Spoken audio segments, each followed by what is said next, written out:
The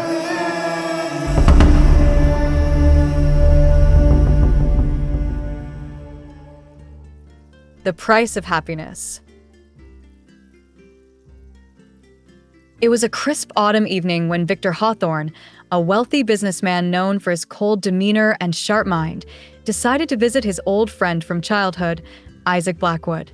The decision was impulsive, a break from his usual routine of corporate meetings, stock markets, and business deals. His curiosity about Isaac's life had been piqued. Despite all the riches that filled his mansion and boardrooms, he had never truly found the elusive peace and contentment he saw in others. Isaac, on the other hand, had always been different. He had no money, no possessions of any value, but he lived a life that seemed to radiate an inner peace. Victor had not seen Isaac in years, and the memory of him was still vivid. Isaac had always been the dreamer, the one who believed in love, in fate, and in the simple joys of life. Their worlds had diverged so long ago, and as Victor had moved through life's successes and failures, he often wondered what had become of Isaac, who had chosen a much simpler path. Isaac had grown up in a modest cottage on the edge of a forest, far away from the bustling city where Victor's family had resided. They had once been inseparable friends, running through the fields of their youth, dreaming of a future that seemed to promise endless possibility. But as time went on, Victor's ambitions pulled him away from those dreams, while Isaac stayed behind, choosing a different life, one that seemed rooted in nature, in the rhythms of the world that most people seemed to ignore. Victor's luxurious car sped down the narrow dirt road leading to Isaac's cottage, the tires kicking up dust as he approached. The sun was beginning to set, casting long shadows across the trees. As he arrived, the quaint little hut came into view, its thatched roof barely visible from the tree line. There was a strange calmness about the place, a sense of peace that contrasted sharply with Victor's fast-paced, chaotic life. Victor knocked on the wooden door, and it creaked open almost immediately. Standing before him was Isaac, his old friend, but a very different version of the boy Victor remembered. His face had aged, but the eyes that met Victor's were still bright, filled with warmth and kindness. Isaac's long, unkempt hair and simple tunic made him seem almost otherworldly. The faint scent of herbs and wood smoke lingered in the air around him. "Victor," Isaac said, his voice full of surprise and genuine joy. "I didn't expect to see you here. What brings you to my humble abode?" Victor stepped inside, his eyes immediately taking in the simple yet warm interior. There were no grand furnishings or extravagant decorations, only handmade furniture, a small fire crackling in the hearth, and the soft glow of candles. A few books were scattered across the room, and the smell of freshly baked bread filled the air. It was nothing like Victor's opulent mansion, yet there was something undeniably comforting about the place. "I was curious," Victor said, his voice laced with uncertainty. "Curious about how you've been living all these years. How can you be so content in such a place? How can you?" Isaac interrupted him with a smile, leading him to a small table by the fire where they both sat. He poured 2 cups of tea, the steam rising in the dim light. "Come, sit with me," Isaac said, "and let me show you."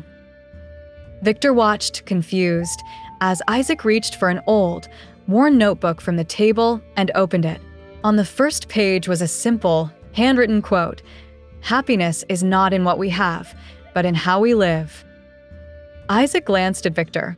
"Do you understand?" he asked, his tone soft yet piercing. Victor stared at the words, feeling a strange stirring in his chest. I don't understand," he said. "How can happiness come from nothing? You live in this hut, alone. You have nothing but this. Tea and some books." Isaac smiled. But that's where you're wrong, my friend. I have everything I need right here." Victor looked around, feeling a pang of discomfort. "But I've worked my whole life for wealth, for status, for success. And yet..." He trailed off, unable to articulate the emptiness he often felt. Isaac leaned back in his chair, eyes glinting as though he knew exactly what Victor was feeling. You have everything, but you've lost the most important thing, he said gently. Victor's curiosity piqued, and for the first time that evening, he leaned forward, listening intently. And what is that? Isaac's gaze softened. You've lost yourself, Victor. The constant chase for more, for power and recognition. You've forgotten how to live. Happiness isn't something you find when you reach the top of the ladder. It's found in every moment, in every breath you take. It's in the way you live your life, in how you treat others, in how you connect with the world around you. Victor's chest tightened. He could feel the truth of Isaac's words, but he couldn't fully grasp them. How could it be that simple? How could it be that easy?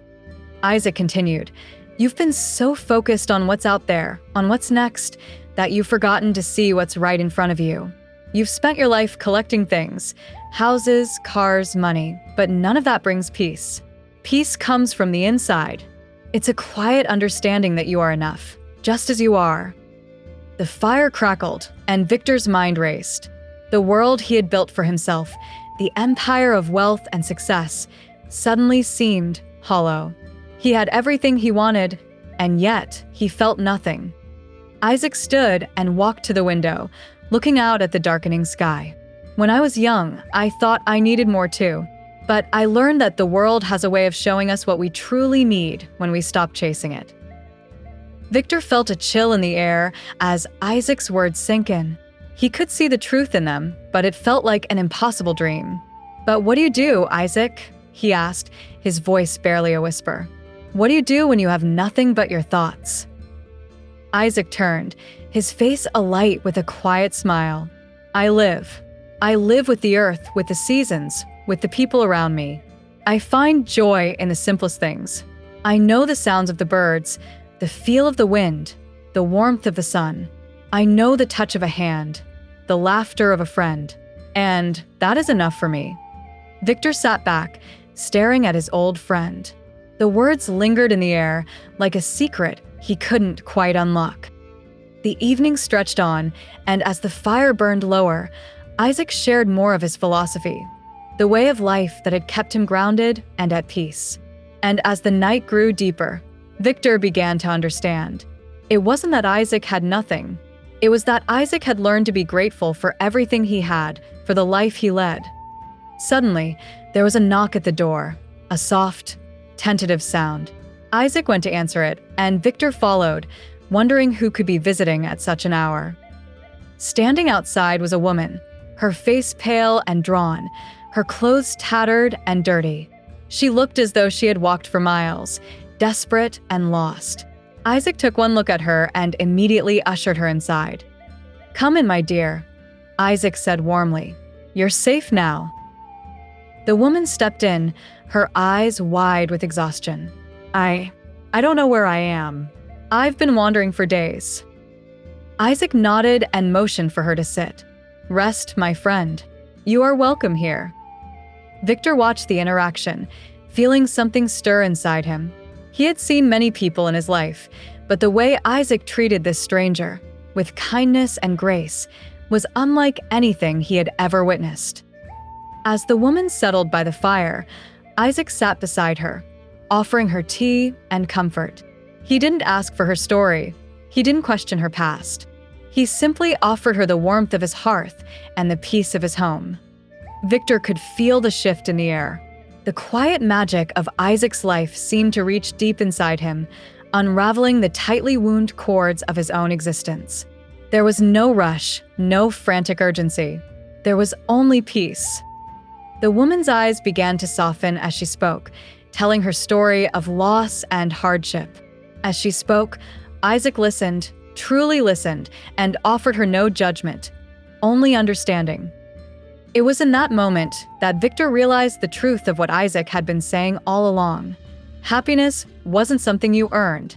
It wasn't something that could be bought. It wasn't found in luxury or wealth. It was found in living with compassion, in giving freely of yourself, and in being present with the world around you.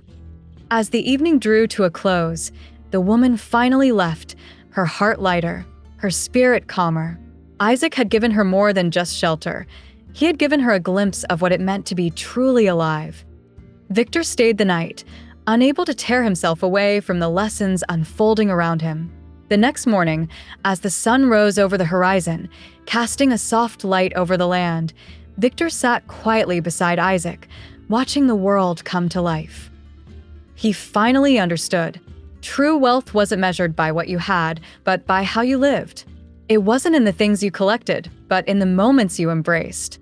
And for the first time in a long while, Victor felt a peace settle over him, a peace that came from within, from understanding that he didn't need more.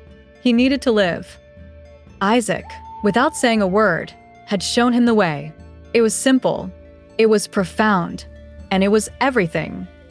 And so, Victor left Isaac's humble home that day, but not as the man he had been. He left with a heart open to the world, a mind unburdened by the need for more, and a soul ready to live the way he had always been meant to.